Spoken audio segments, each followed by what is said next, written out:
안녕하세요. 김어준입니다.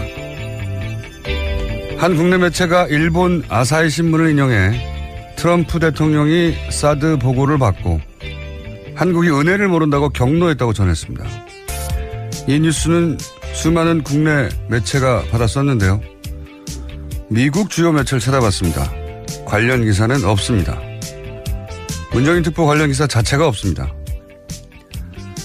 해서 아사히 신문을 찾아봤더니 관련 기사 하나 있습니다. 그런데 당연히 워싱턴발 기사인 줄 알았더니 한국발 기사였습니다.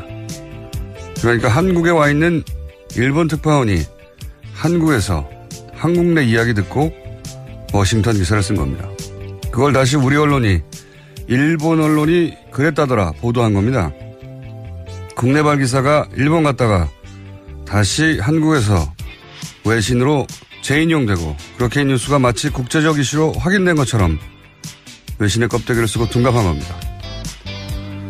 이런 기술까지 써가면서 문재인 정부가 한미동맹 다 망치고 있다고, 그래서 큰일 났다고 며칠째 과장하고 호들갑을 떠는 이유가 뭔가요? 이건 누가 시킨 건가요? 이러면 좋은 게 뭡니까? 누가 이득인 거죠? 김어준의 궁금증이었습니다.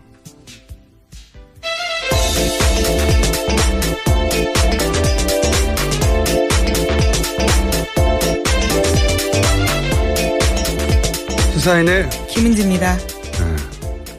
이런 뉴스가 너무 많아요. 외신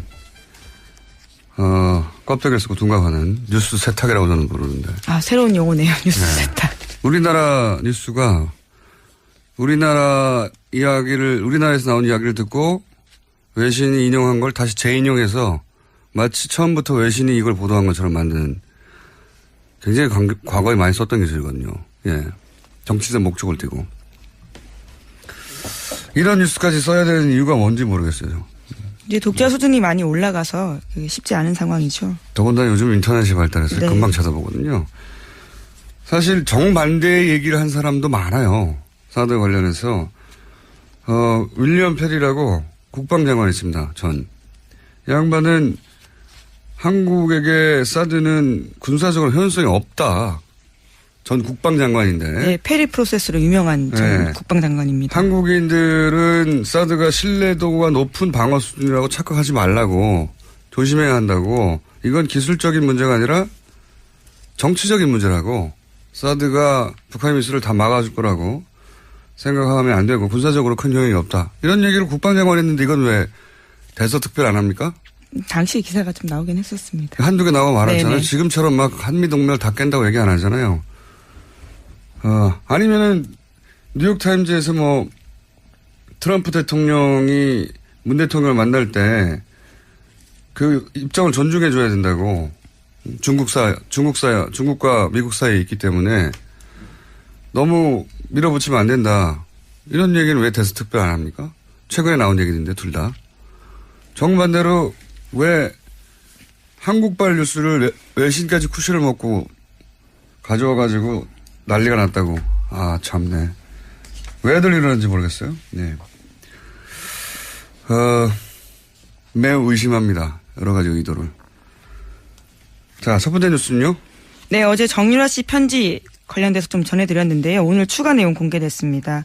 정유라 씨는 편지에서 몰타가 아니라도 모든 나라, 변방에 듣지도 보지도 못한 곳이라도 괜찮으니까 빨리 얻을 수 있는 것으로 해달라면서 지금은 돈이 문제가 아니다라고 적었다고 합니다.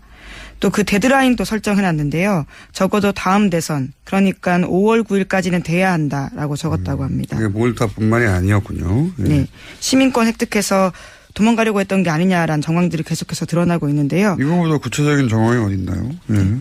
뿐만 아니라 이 편지에서 정유라 씨는 빨리 엄마 의견 물어봐서 진행해야 한다라고도 적었습니다. 최순실 씨와 간접 논의한 것으로 보이는 대목입니다. 또 다른 편지에서도요. 최순실 씨 관련된 상황이나 국내 동향들을 물어보면서 편지 받아서 읽으면 라이터로 태워버리니까 보안은 걱정하지 않아도 된다고 적었습니다. 그러니까요. 둘 사이에 비둘기가 있었고 의견 교환을 해왔다고 봐야 되겠네요. 그리고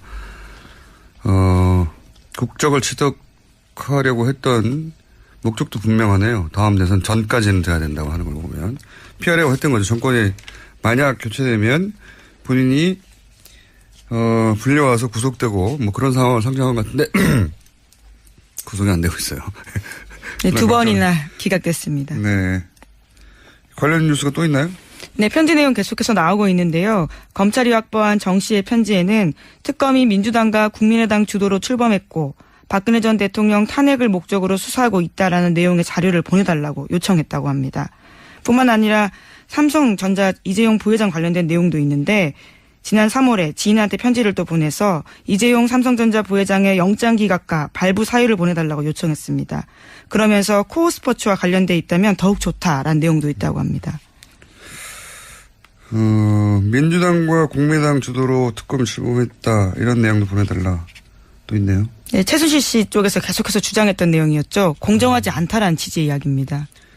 현재 정치적 구도, 자신이 연루된 사건 매우 정확하게 이해하고 있고 그래서 대선 전까지는 다른 나라 국적을 취득해서 법망으로부터 도피하겠다.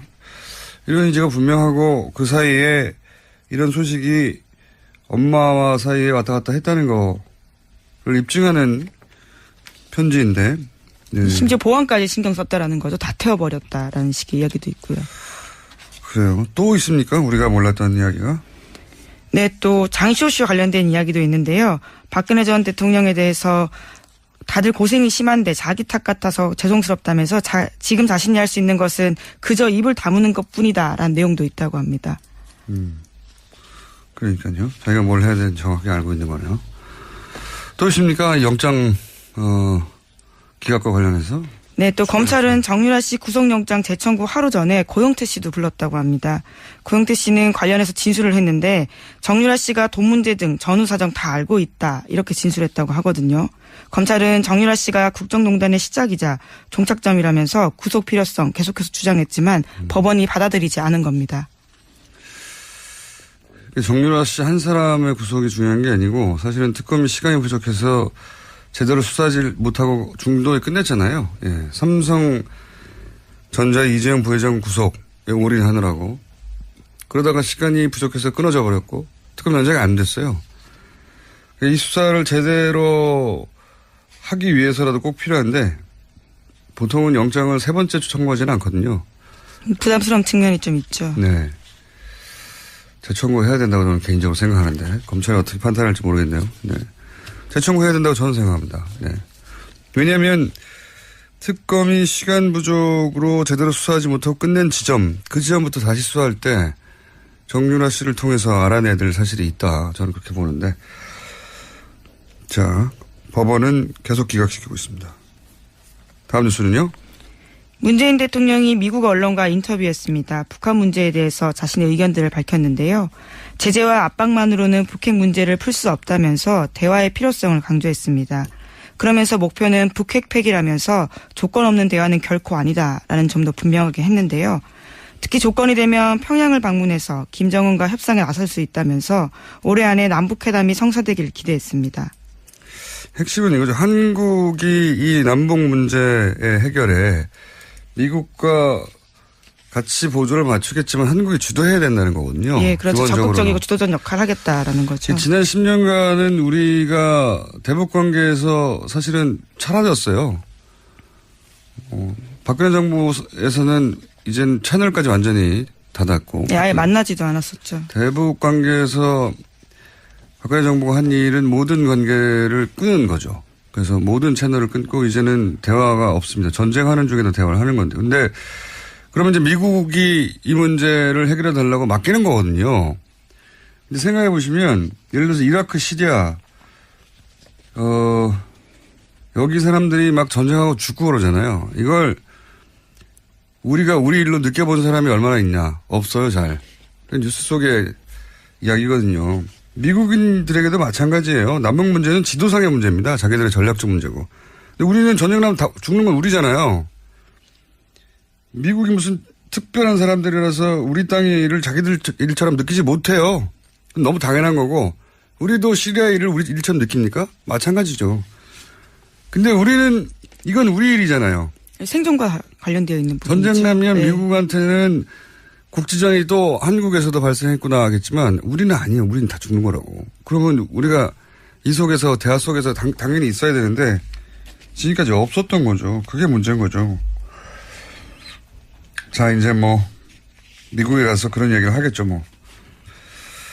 그렇다는 얘기고요. 자, 다음 뉴스는요? 네, 또 문재인 대통령은 사실상 한일 위안부 재검토 합의 필요하다라는 식의 의견도 밝혔습니다. 워싱턴 포스트의 질문에 대한 답이었는데요.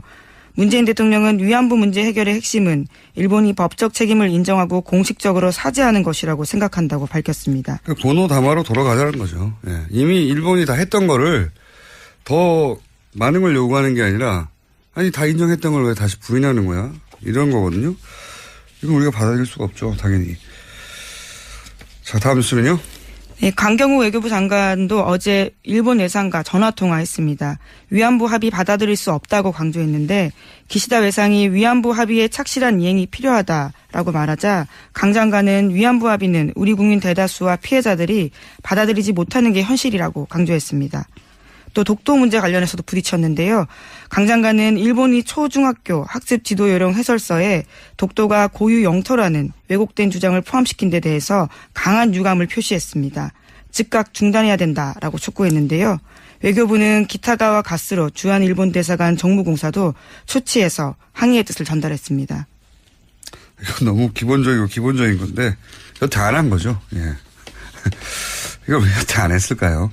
강 장관이 특별히 잘했다기보다는 그냥 해야 할 걸 한 거죠. 예. 이때까지 이런 말을 안 했다는 거고요. 비정상이었다는 거죠. 다음 뉴스는요. 네, 160여 명에 달하는 재외공관장들이 일괄 사표 썼다라고 합니다. 강경화 장관 취임 다음 날 사표를 제출했는데 문재인 대통령의 강력한 외교개혁 주문과 관련되어 있어서요. 눈길을 끌고 있습니다. 이게 이제 외교부에서는 뭐 항상 정권 교체기의 관행이라고 이게 한 걸로 제가 기사를 봤는데 제가 기억하는 한 그 전엔 잘 모르겠습니다. 제가 기억하는 한 그 이명박 정부가 들어서면서 한 40-50여 개 공관장에게 사표를 요구했다는 기억은 있는데 전원에게 요구했다는 건 저는 기억이 없거든요. 과대기라고 하는데 확인해 볼 필요가 있겠네요. 만약에 전원에 그전과 다르게 전원에게 했다면 대사, 총영사 모조리 다 사표를 제출하라고 한 거니까 굉장히 강한 조치죠. 네. 네, 아직까지도 전 정권에서 임명된 대사들이 주요 자리를 지키고 있는 상황이긴 합니다. 그게 이제 뭐 다 결국 조치하는 건 아니고 일단 사표를 받고 재신임을 해서 그대로 위임하기도 하고 하지만 어쨌든 전원 사표는 저는 처음 듣는데 이건 한번 외교부를 통해 확인해 봐야 되겠네요. 다음 뉴스는요. 인사정국에서 여야 대치로 멈췄던 국회가 정상화됐습니다. 김현미 국토교통부 장관 후보자의 인사청문 보고서가 처리 시한 마지막 날인 어제 통과됐습니다. 자유한국당과 바른정당은 불참했지만 보고서 채택을 막지는 않았습니다. 강경화 장관 임명에 반발해서 국회 일정을 보이콧했던 야3당이 인사청문 일정은 진행하기로 한 발 물러섰습니다. 예정된 수순이에요. 예. 왜냐하면 조국 수석이 출석하는 것으로 조국 수석을 국회운영위가 끌어낸 것으로 만족하고 이제 물러가는 거죠. 예, 다음 달 업무 보고 있는데 그때 자연스럽게 부르자라는 겁니다. 얻어낼 거 얻어냈다고 보고 별일 아닙니다. 원래 이렇게 될 거였어요. 네. 국회에서 막 난리치지만 실제로 뒤에서는 이런 얘기 하는 거거든요. 그걸 언론이 너무 크게 보도하는 거죠. 마치 국회가 박살난 것처럼. 그렇게 먹고 살아야 되니까요. 언론은. 다음 뉴스는요. 문정인 대통령 통일외교안보특보의 미국 방문에 동행했던 김종대 정의당 의원이 자신의 페이스북에서 한국 언론을 강하게 비판했습니다. 그럴만하죠. 예, 그럴만합니다. 뭐라고 비판했습니까? 네, 전후 사정들을 좀 공개한 건데요. 김 의원은 지난 15일 워싱턴에서 열린 한미동맹 세미나에서 보인 미국 전문가들의 일방적인 한국 무시 발언을 소상하게 공개했습니다. 문정인 특보가 강연을 하고 난 뒤 길버트 로즈먼 프린스턴 교수와 마이클 그린 전략 국제문제연구소 선임 부소장 등이 마이클 그린요? 예, 어제 말씀하신 그분이죠. 한국의 사드 배치 재검토에 대해서 한미동맹 깨자라는 것이냐라는 이야기를 했다라는 건데요. 한국이 미중 사이의 중재자가 되겠다라고 한 문재인 대통령의 후보 시절의 발언까지 문제 삼으면서 미국이 중국과 긴밀한 대화하는데 한국이 무슨 중재하느냐 비아냥댔다라는 겁니다. 심지어 한국의 태도에 대해서 중국의 눈치 보면서 한미일 전략동맹에서 이탈하려는 의도다라는 공격까지 했다고 합니다. 당연해요, 이 사람들은. 왜냐하면 말씀드렸잖아요. 마이클 그린은 아주 대표적인 일본어도 잘하는 싱크탱크, 미국의 이제 대표적인 싱크탱크들이 몇 개 있는데 그 중에서 718 아주 유명한 사람이에요. 일본과 가깝다는 얘기죠. 예. 그리고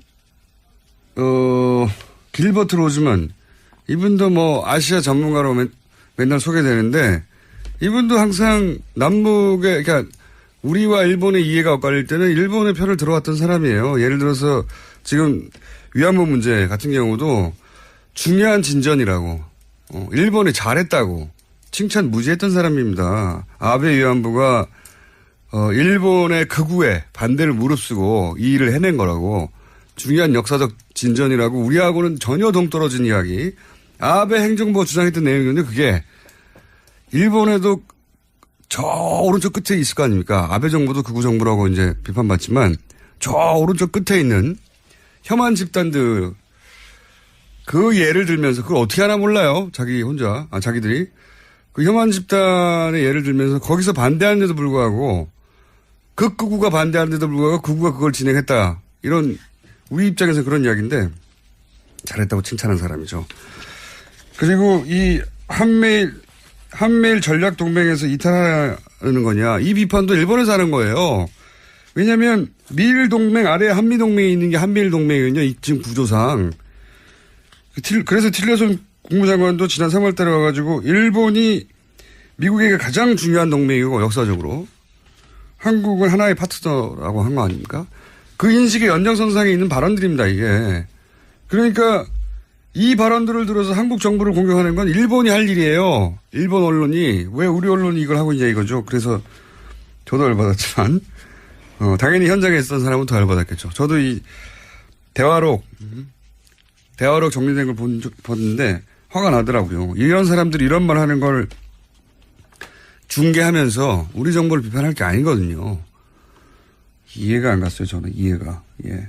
그래서 이제는 무언가 해야겠다면서 지난 정부 적폐가 이만저만이 아니다. 그대로 주저앉을 물렁한 우리가 아니다라는 식의 글을 썼습니다. 물렁한 우리가 아니다. 네. 네. 그건 두고 봐야. 김종대 의원이 쓴 글인데요. 네. 김종대 의원이 현장에서 그런 질의를 받고 굉장히 무리한 질문 많았거든요.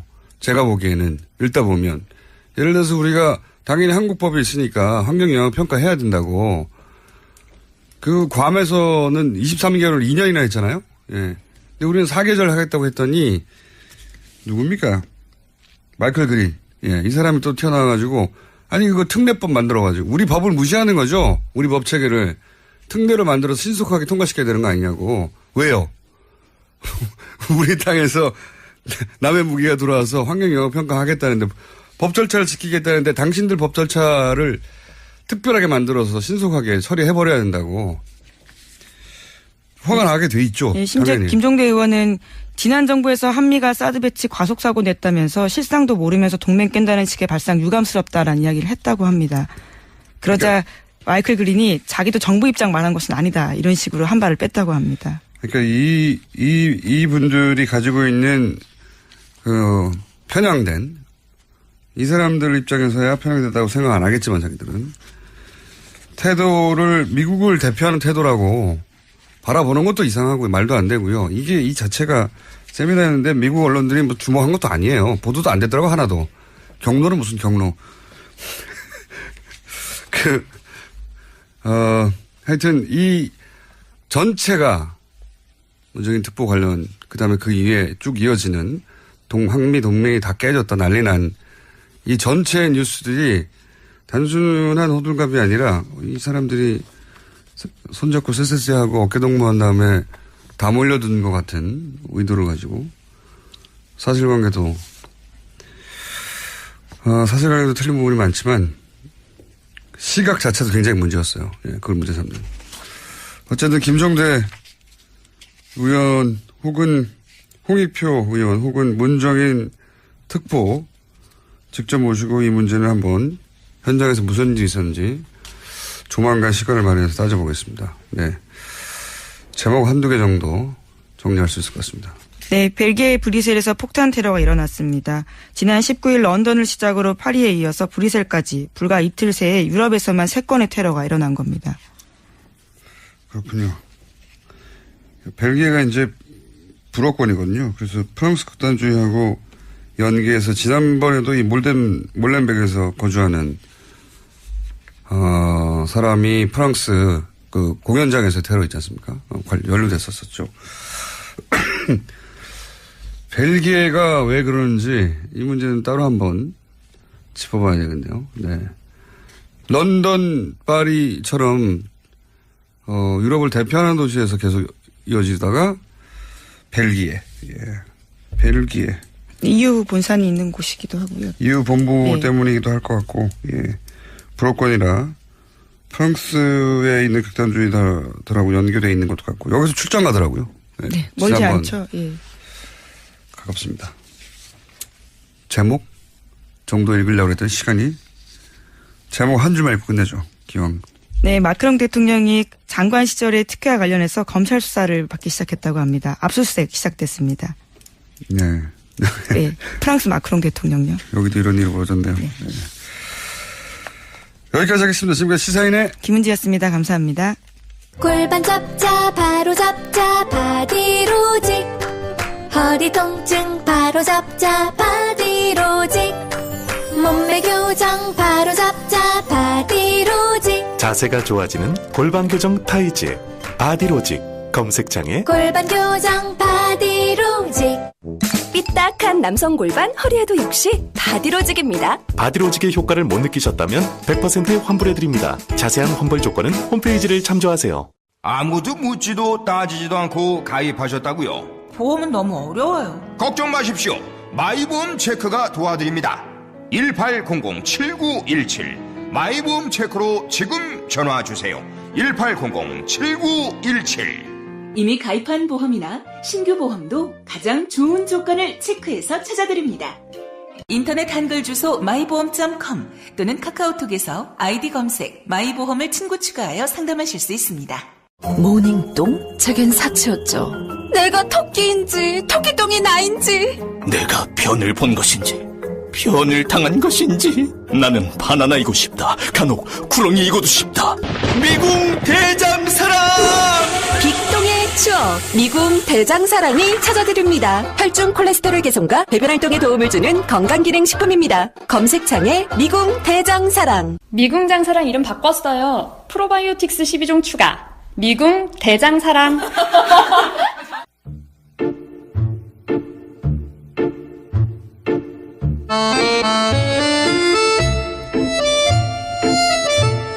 자, 내부자 드립니다. 유서 깊은 코너입니다. 온갖 전국을 다 함께 헤쳐나오니 내부자 둘. 오늘도 더불어민주당 안민석 의원 나오셨습니다. 세상을 바꾸는 불의 명저, 끝나지 않은 전쟁의 저자 안민석 의원입니다. 자유한국당의 김성태 의원 나오셨습니다. 예, 김성태입니다. 네. 그 소개는 없습니까? 안민석 의원처럼? 뭐, 네. 참. 불멸의 철새 김성태입니다. 이런 거 없습니까? 뭐, 저렇게 안민석 의원처럼 저렇게 참 살기도 쉽지 않은 건데 참 대단하다. 김성태 의원님은 제가 업어드리고 싶어요. 왜요?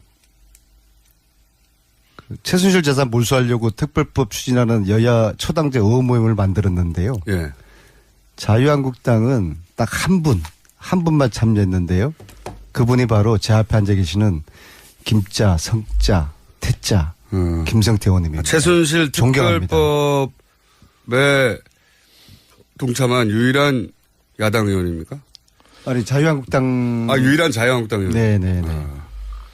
왜 그러셨습니까? 소신의 정치인. 소신의 정치인. 그 부분. 아직은 거기까지는 가기 힘든 것 같습니다. 큰 철새 한번 하셨기 때문에, 예. 참, 김어준 공장장 참, 방송 잘하려고 마음 먹고 오는데도, 참, 당신 초치는 거 보면 하여튼, 이 방송 진행자 맞는지 참 어려워요. 있는 그대로 얘기하죠. 사실상 안민석 의원 앞에 계십니다만은, 안민석 의원이 추구하는 최순실 재산 추적을 통한 이걸 국고 환수하는 부분 뭐 적극적으로 공감하고 동의합니다. 또 저는 거기에다 더 붙인 게 있어요.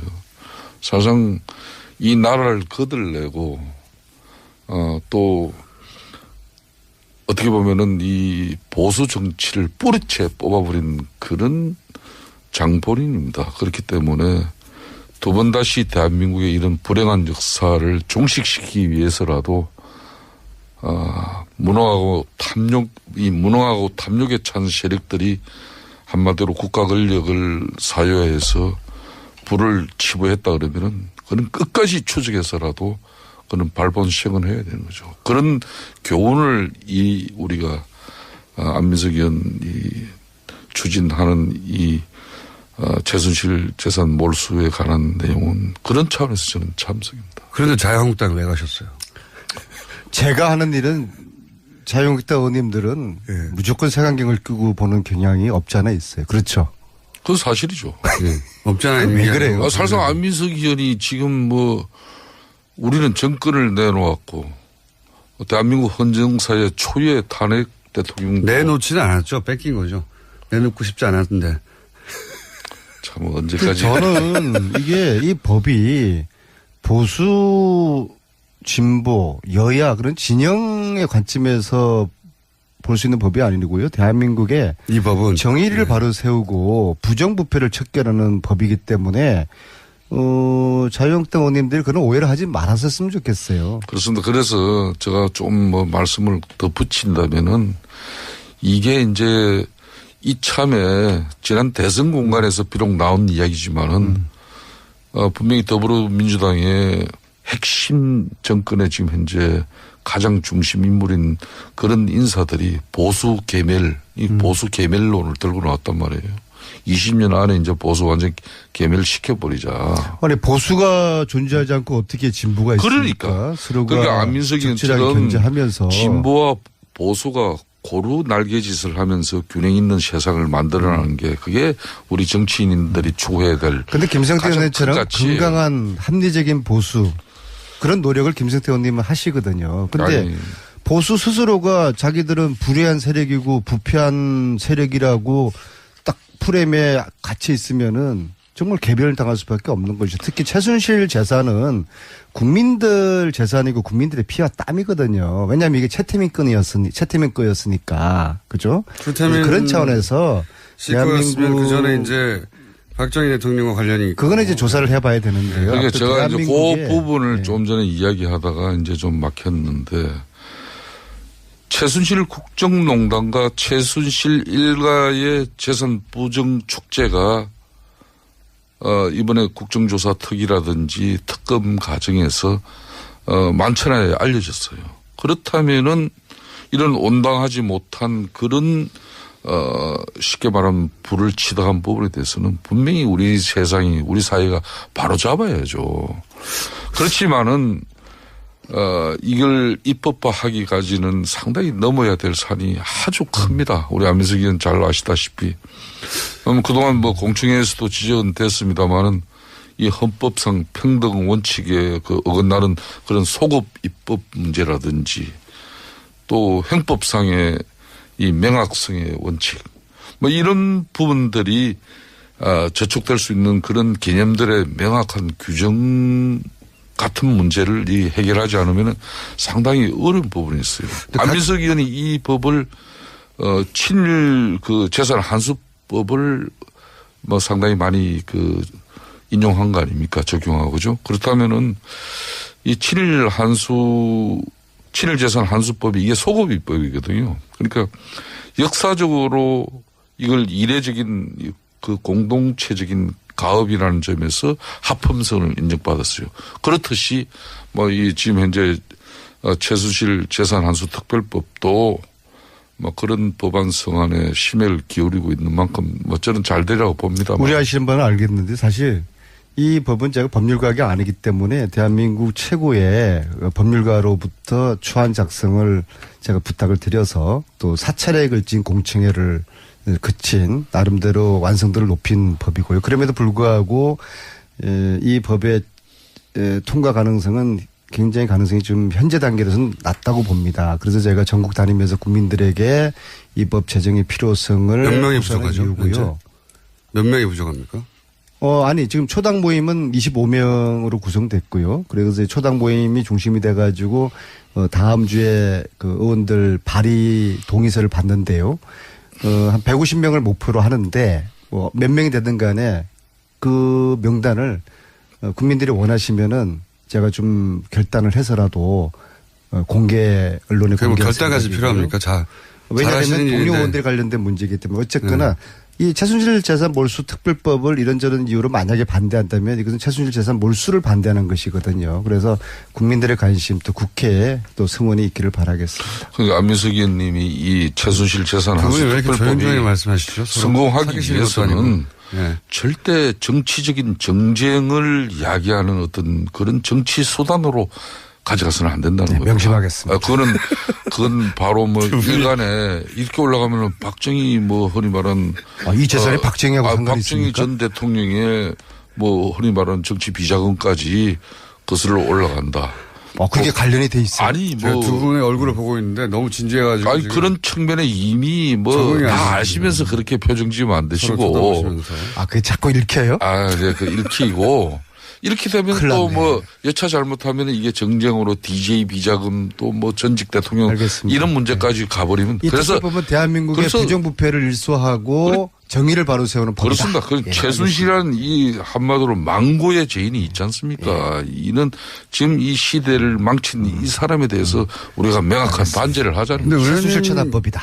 의원님만 왜 했을까요? 왜냐하면 탈당해서 다시 입당하신 분들 한 10여 분은 이 문제의식을 공유할 것 같은데 왜 그분들은 안 하셨을까요? 안민석 의원의 이런 최순실 재산환수 특별법은 아직까지 전체 국회의원 300명이 다 공감하고 공유하는 그런 시간적인 그 한계가 있습니다. 좀 더 언론이라든지 우리 안민석 의원이 지난번 공청회도 하시고 뭐 앞으로도 계속 뭐 이 법 관련해서 장재원 의원은 혹시 물어보셨어요? 이런 부분도 장재원 의원한테 한번 제안해 보셨어요? 하시면 되죠. 안민석 의원님이.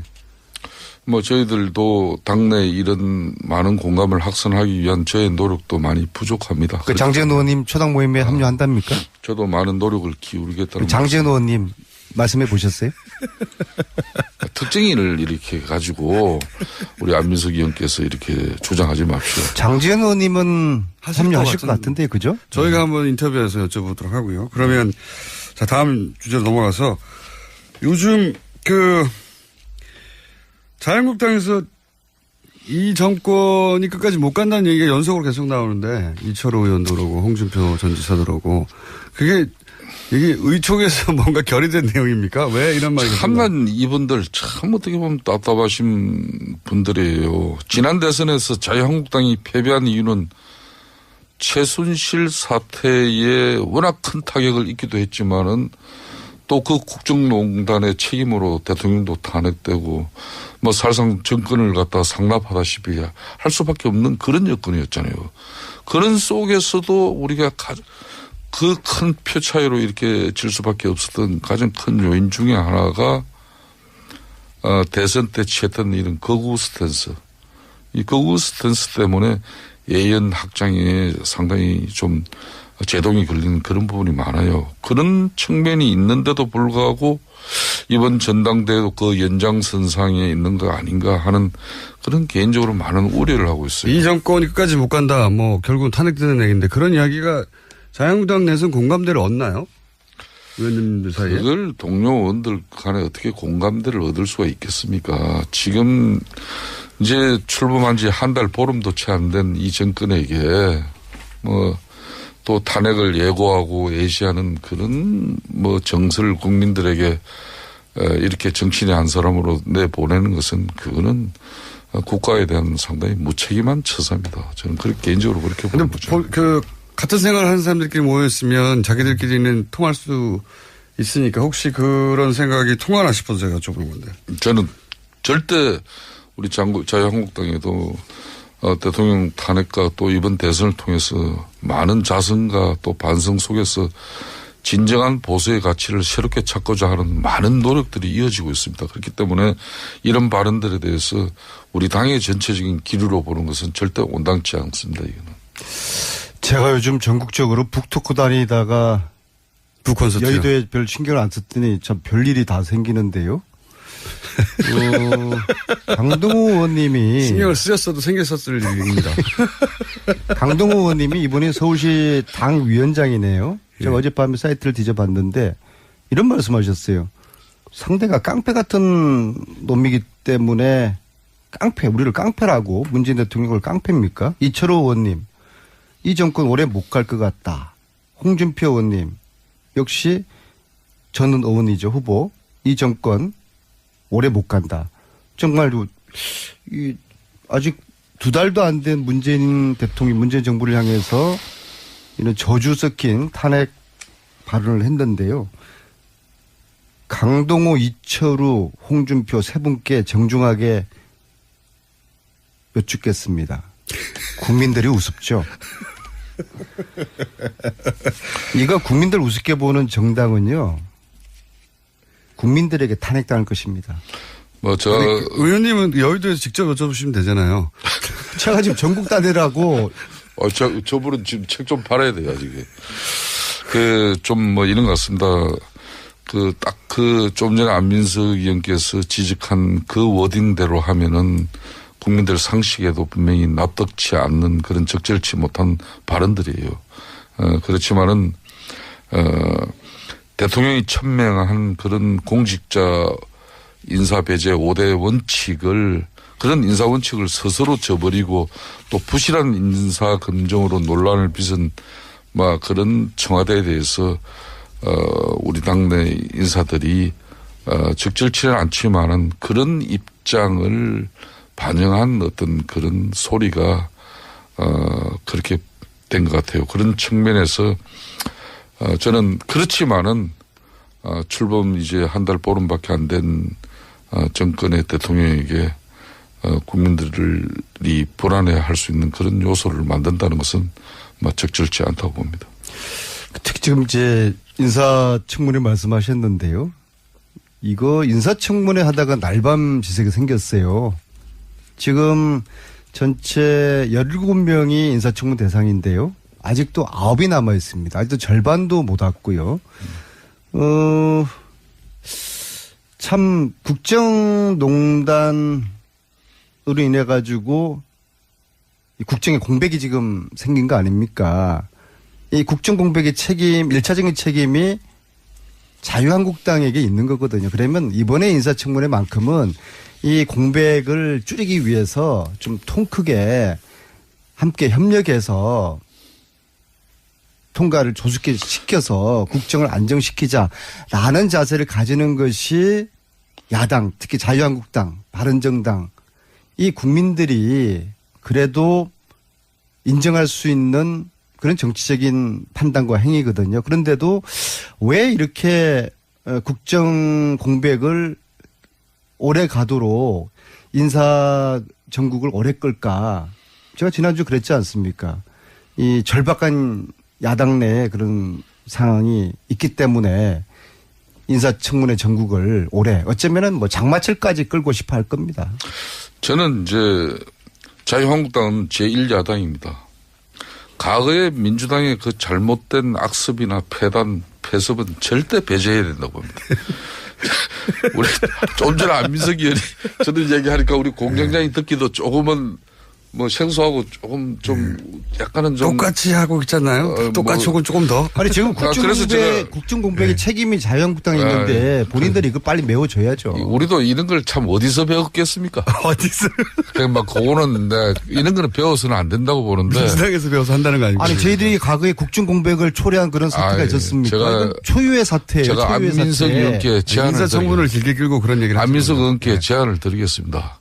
끝나지 않은 전쟁의 북콘서트 좀 중단하고 또 끝나지 않은 전쟁의 영화 준비도 조금 시간을 줄여서라도 청와대 인사검증팀에 파견 지원을 나가셔가지고 그 최순실 이런 국정농단에 대한 그 추적 정신으로 대통령 지금 현재 인사 지금 현재 추천하는 인사들에 대해서 좀 송곳 같은 사전 검증을 좀 해주세요. 아마 안민석 의원이 사전 검증을 통해 가지고 대통령께서 발표하시는 그런 강요라면은 절대 국회 청문회에서 뭐 이런 솔깃한 표정으로 지금 절대 문제 안 걸려요. 5대 인사 원칙 중에서 탈탈 틀어도 걸리지 않을 딱 한 사람이 있다고 어떤 기자가 그러더라고요. 누군데요? 뭐 제가 굳이 제 입으로 이야기하지 않겠습니다. 의원님 스스로를 말씀하시는 겁니까? 제 입으로 이야기할 수는 없고요. 왜냐하면 저는 최순실이가 저를 검증하지 않았습니까? 15년에 안민석 탈탈 틀어라. 안민석 뒷조사해라. 5개 아니라 50개도 제가 다 빠져나갔거든요.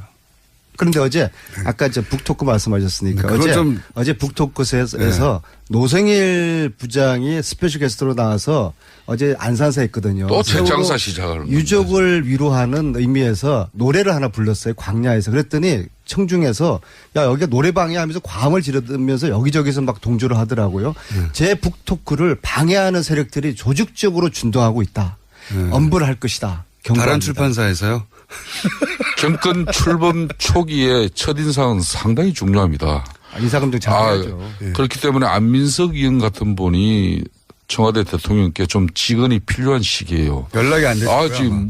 연락이 안 되더라도 돼야죠. 저분이 제가 알기로는 이번에 대통령 아마 다음 주 미국 방문하는데 한미 정상회담에 그리고 국가 보안 문제를 대통령 아마 수행 민주당의 수행 아직 결정되지 않았어요. 수행 인사 중에 만일 안민석 의원 같은 사람 안 데려가면은 문재인 대통령 국가 정말 보안인데 영어도 잘 안 되시고 영어는 미국에서 박사학위까지 하신 분인데 왜 영어가 안 됩니까? 조국 민정수석이 저를 민정수석 특별 보좌관으로 채용해 주십시오.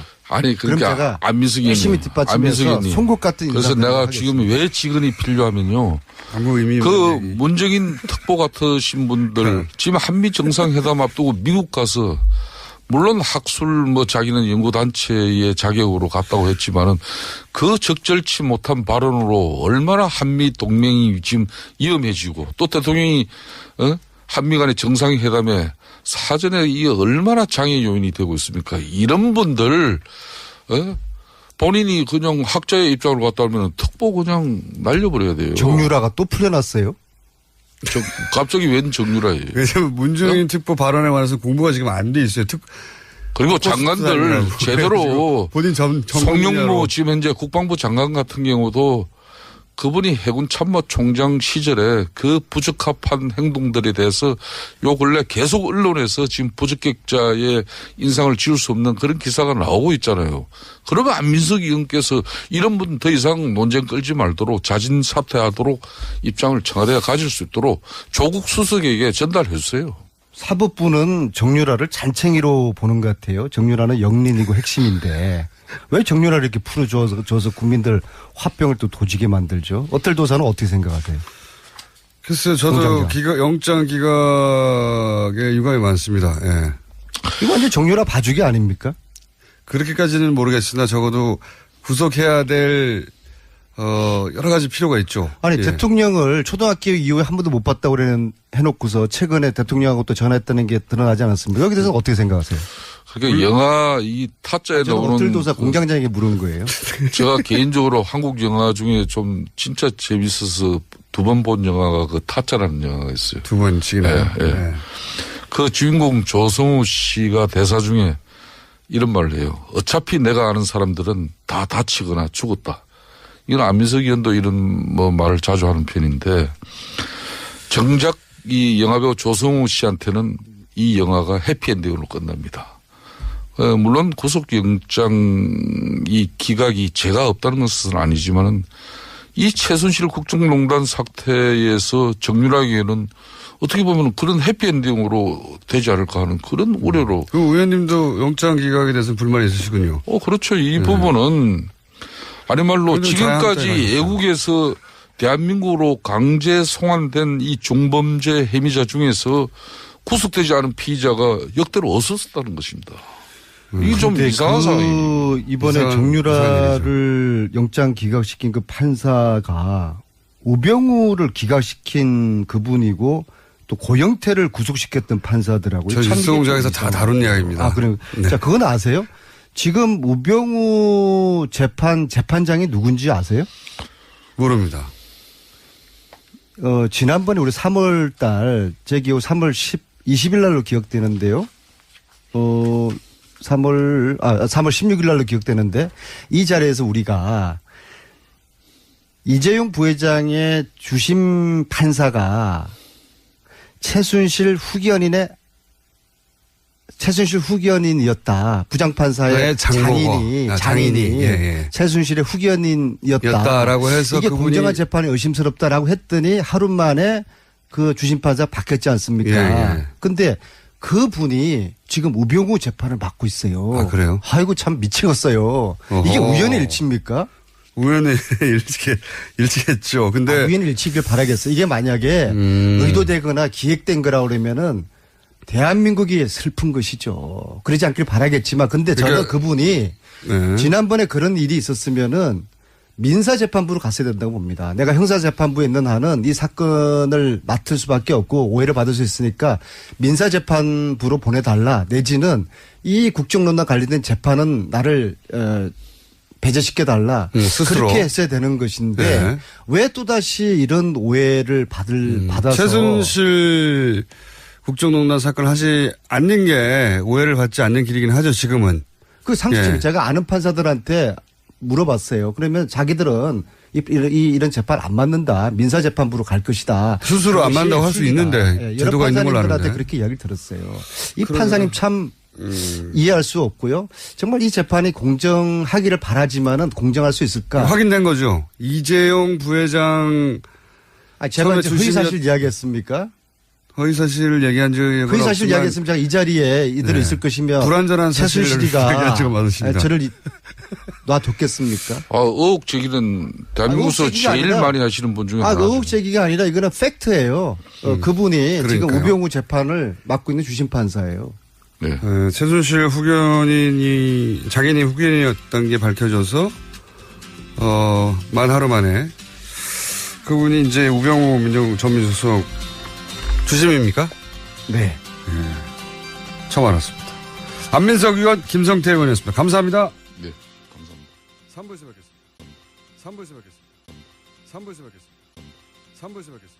으로 유명한 전 국방장관입니다. 한국인들은 사드가 신뢰도가 높은 방어 수준이라고 착각하지 말라고 조심해야 한다고. 이건 기술적인 문제가 아니라 정치적인 문제라고. 사드가 북한 미술을 다 막아줄 거라고 생각하면 안 되고 군사적으로 큰 효용이 없다. 이런 얘기를 국방장관이 했는데 이건 왜 대서특별 안 합니까? 당시 기사가 좀 나오긴 했었습니다. 한두 개 나와 말았잖아요. 네네. 지금처럼 막 한미동맹을 다 깬다고 얘기 안 하잖아요. 아니면은 뉴욕타임즈에서 뭐 트럼프 대통령이 문 대통령을 만날 때 그 입장을 존중해 줘야 된다고. 중국과 미국 사이에 있기 때문에 너무 밀어붙이면 안 된다. 이런 얘기는 왜 대서특별 안 합니까?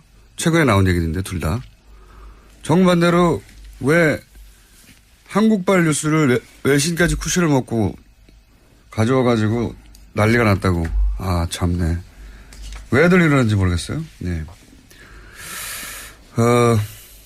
매우 의심합니다. 여러 가지 의도를. 자, 첫 번째 뉴스는요? 네, 어제 정유라 씨 편지 관련돼서 좀 전해드렸는데요. 오늘 추가 내용 공개됐습니다. 정유라 씨는 편지에서 몰타가 아니라도 모든 나라, 변방에 듣지도 보지도 못한 곳이라도 괜찮으니까 빨리 얻을 수 있는 것으로 해달라면서 지금은 돈이 문제가 아니다라고 적었다고 합니다. 또 그 데드라인도 설정해놨는데요. 적어도 다음 대선, 그러니까 5월 9일까지는 돼야 한다라고 적었다고 합니다. 그게 몰타뿐만이 아니었군요. 네. 시민권 획득해서 도망가려고 했던 게 아니냐라는 정황들이 계속해서 드러나고 있는데요. 이거보다 구체적인 정황이 어디 있나요? 뿐만 아니라 이 편지에서 정유라 씨는 빨리 엄마 의견 물어봐서 진행해야 한다라고도 적었습니다. 최순실 씨와 간접 논의한 것으로 보이는 대목입니다. 또 다른 편지에서도요. 최순실 씨 관련된 상황이나 국내 동향들을 물어보면서 편지 받아서 읽으면 라이터로 태워버리니까 보안은 걱정하지 않아도 된다고 적었습니다. 그러니까요. 둘 사이에 비둘기가 있었고 의견 교환을 해왔다고 봐야 되겠네요. 그리고 국적을 피하려고 했던 목적도 분명하네요. 다음 대선 전까지는 돼야 된다고 하는 걸 보면. 피하려고 했던 거죠. 정권이 만약 교체되면 본인이 불려와서 구속되고 뭐 그런 상황을 상정한 것 같은데 구속이 안 되고 있어요. 네, 2번이나 기각됐습니다. 네. 관련 뉴스가 또 있나요? 네, 편지 내용 계속해서 나오고 있는데요. 검찰이 확보한 정 씨의 편지에는 특검이 민주당과 국민의당 주도로 출범했고 박근혜 전 대통령 탄핵을 목적으로 수사하고 있다라는 내용의 자료를 보내달라고 요청했다고 합니다.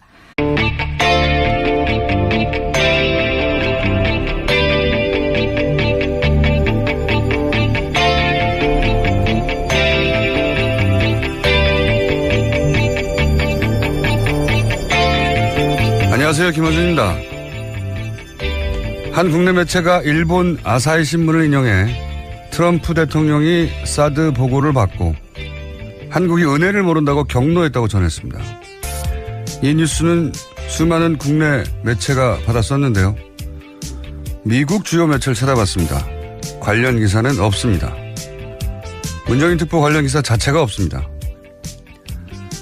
해서 아사히 신문을 찾아봤더니 관련 기사 하나 있습니다. 그런데 당연히 워싱턴발 기사인 줄 알았더니 한국발 기사였습니다. 그러니까 한국에 와 있는 일본 특파원이 한국에서 한국 내 이야기 듣고 워싱턴 기사를 쓴 겁니다. 그걸 다시 우리 언론이 일본 언론이 그랬다더라 보도한 겁니다. 국내발 기사가 일본 갔다가 다시 한국에서 외신으로 재인용되고 그렇게 뉴스가 마치 국제적 이슈로 확인된 것처럼 외신의 껍데기를 쓰고 둔갑한 겁니다. 이런 기술까지 써가면서 문재인 정부가 한미동맹 다 망치고 있다고 그래서 큰일 났다고 며칠째 과장하고 호들갑을 떠는 이유가 뭔가요? 이건 누가 시킨 건가요? 이러면 좋은 게 뭡니까?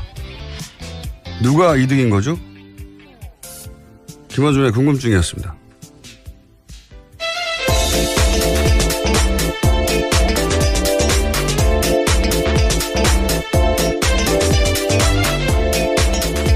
시사인의 김은지입니다. 네. 이런 뉴스가 너무 많아요. 외신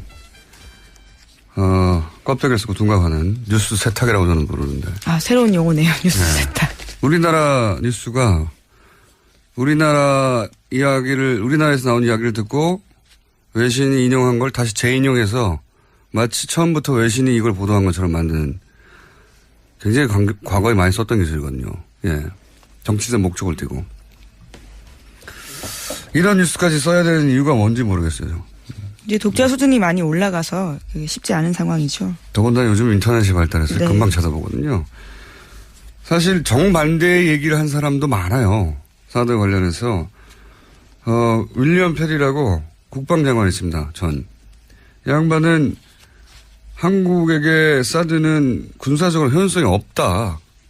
전 국방장관인데. 네, 페리 프로세스 지도 요령 해설서에 독도가 고유 영토라는 왜곡된 주장을 포함시킨 데 대해서 강한 유감을 표시했습니다. 즉각 중단해야 된다라고 촉구했는데요.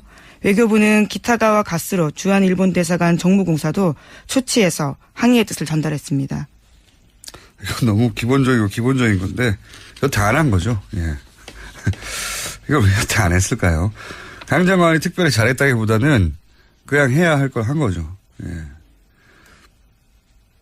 이때까지 이런 말을 안 했다는 거고요. 비정상이었다는 거죠. 다음 뉴스는요? 네, 160여 명에 달하는 재외공관장들이 일괄 사표 썼다라고 합니다. 강경화 장관 취임 다음 날 사표를 제출했는데 문재인 대통령의 강력한 외교개혁 주문과 관련되어 있어서요. 눈길을 끌고 있습니다. 이게 이제 외교부에서는 뭐 항상 정권 교체기의 관행이라고 이게 한 걸로 제가 기사를 봤는데 제가 기억하는 한 그 전은 잘 모르겠습니다.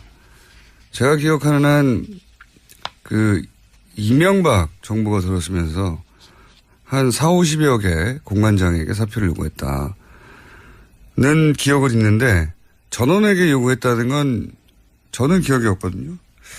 과대기라고 하는데 확인해 볼 필요가 있겠네요. 만약에 그전과 다르게 전원에게 했다면 대사, 총영사 모조리 다 사표를 제출하라고 한 거니까 굉장히 강한 조치죠. 예. 네, 아직까지도 전 정권에서 임명된 대사들이 주요 자리를 지키고 있는 상황이긴 합니다. 그게 이제 뭐 다 결국 조치하는 건 아니고 일단 사표를 받고 재신임을 해서 그대로 위임하기도 하고 하지만 어쨌든 전원 사표는 저는 처음 듣는데 이건 한번 외교부를 통해 확인해 봐야 되겠네요. 다음 뉴스는요. 인사정국에서 여야 대치로 멈췄던 국회가 정상화됐습니다.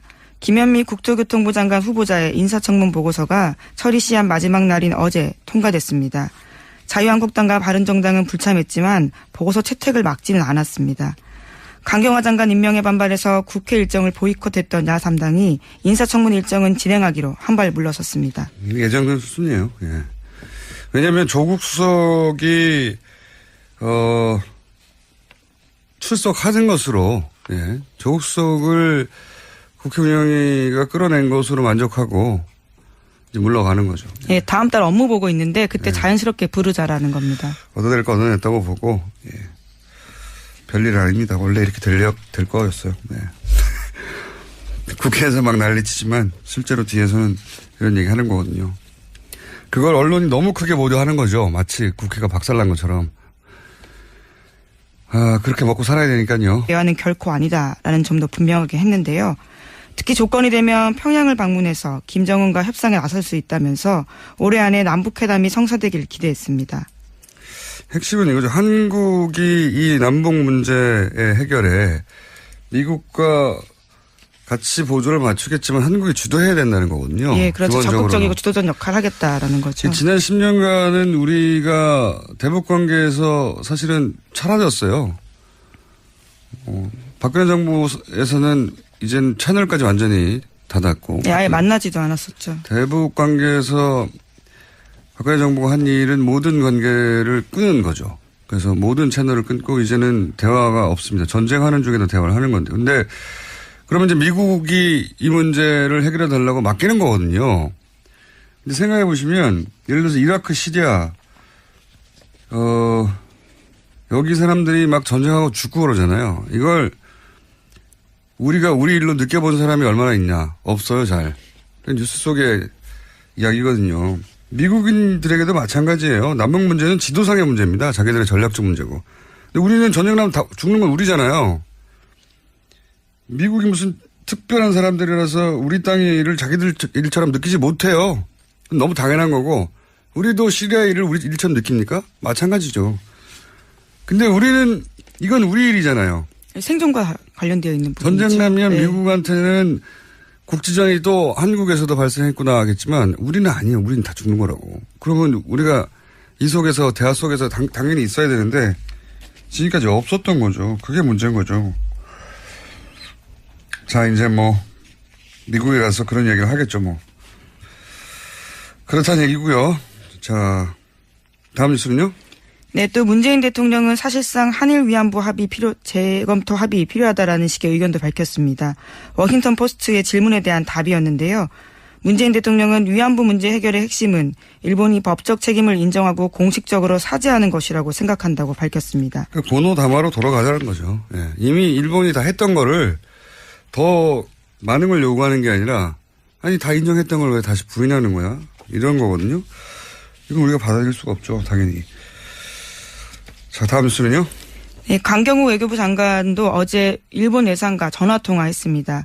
위안부 합의 받아들일 수 없다고 강조했는데 기시다 외상이 위안부 합의의 착실한 이행이 필요하다라고 말하자 강 장관은 위안부 합의는 우리 국민 대다수와 피해자들이 받아들이지 못하는 게 현실이라고 강조했습니다. 또 독도 문제 관련해서도 부딪혔는데요. 강 장관은 일본이 초중학교 뿐만 아니라 삼성전자 이재용 부회장 관련된 내용도 있는데 지난 3월에 지인한테 편지를 또 보내서 이재용 삼성전자 부회장의 영장 기각과 발부 사유를 보내달라고 요청했습니다. 그러면서 코어 스포츠와 관련돼 있다면 더욱 좋다라는 내용도 있다고 합니다. 민주당과 국민당 주도로 특검 출범했다 이런 내용도 보내달라 또 있네요. 네, 최순실 씨 쪽에서 계속해서 주장했던 내용이었죠. 공정하지 않다라는 취지의 이야기입니다. 현재 정치적 구도, 자신이 연루된 사건 매우 정확하게 이해하고 있고 그래서 대선 전까지는 다른 나라 국적을 취득해서 본방으로부터 도피하겠다. 이런 의지가 분명하고 그 사이에 이런 소식이 엄마와 사이에 왔다 갔다 했다는 거를 입증하는 편지인데 네. 심지어 보안까지 신경 썼다라는 거죠. 다 태워버렸다라는 식의 이야기도 있고요. 그래요. 또 있습니까? 우리가 몰랐던 이야기가? 네, 또 장시호씨와 관련된 이야기도 있는데요. 박근혜 전 대통령에 대해서 다들 고생이 심한데 자기 탓 같아서 죄송스럽다면서 지금 자신이 할 수 있는 것은 그저 입을 다무는 것뿐이다라는 내용도 있다고 합니다. 그러니까요. 자기가 뭘 해야 되는지 정확히 알고 있는 거네요. 또 있습니까? 영장 기각과 관련해서? 네, 또 검찰은 정유라 씨 구속영장 재청구 하루 전에 고영태 씨도 불렀다고 합니다. 고영태 씨는 관련해서 진술을 했는데 정유라 씨가 돈 문제 등 전후 사정 다 알고 있다 이렇게 진술했다고 하거든요.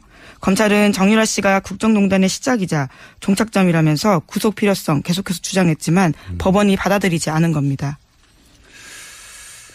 정유라 씨 한 사람의 구속이 중요한 게 아니고 사실은 특검이 시간이 부족해서 제대로 수사하지 못하고 중도에 끝냈잖아요. 예. 삼성전자 이재용 부회장 구속에 올인하느라고.